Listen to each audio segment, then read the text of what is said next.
I've been riding horses just about all my life.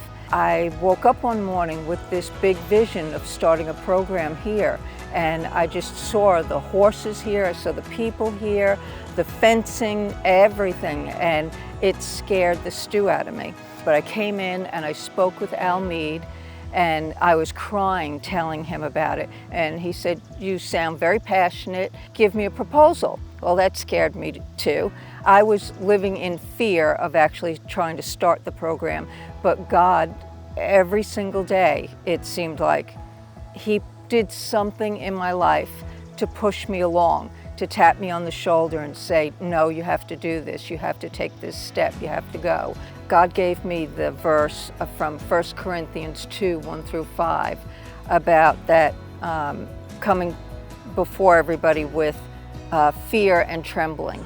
And that is me all the time. And the prayer in that is that you wouldn't see me when I speak, that you see God working through me, and that you see the power of the Holy Spirit working through me. It took me years, though, to actually come up with a proposal, to start looking for volunteers, to do anything with it. It probably took me 10 years, and God never let go of me.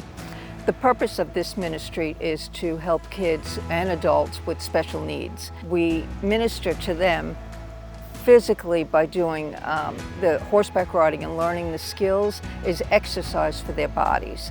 It is not necessarily real therapy because I'm not a medical person, but those exercises and skills that you learn on the horse benefit them. It also benefits a lot of the kids with autism. Many of the kids that we have right now are autistic, or they're somewhere on the spectrum. With that, spatial awareness helps them. Communicating, they have opportunity to speak to us, where some of these kids don't speak so much. This gives them that opportunity, even to the point of just being able to count 1 through 5 when they do one exercise. It's just a great step, right step for them.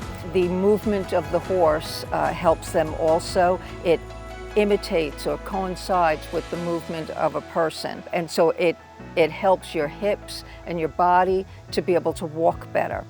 And it really builds confidence. I feel like above everything else that I've seen with the riding is that the kids get a sense of confidence that they might not have received in any other direction. When you know that you can control a 1,000-pound animal, it makes you feel like you can conquer a lot.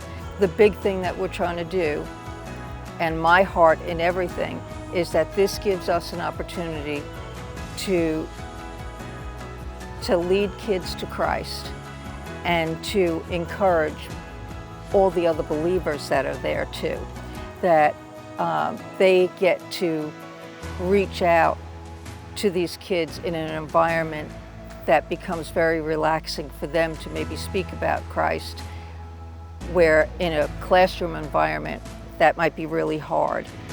And the volunteers just do it naturally, and that's a wonderful thing.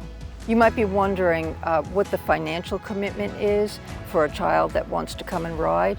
We try to do this with all volunteers, even the horses are volunteers, and we look for donations for the few items that we need to purchase. So we try to keep the cost as minimal as possible, to $25 a year as an administrative fee.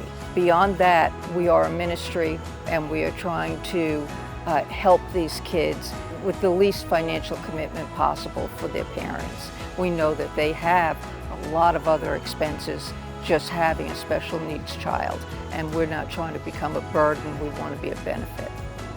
So this was a huge step for me to think of doing something like this. But if God's given you a dream, if He's sending you in a direction, I can tell you that if He used me, He can use you.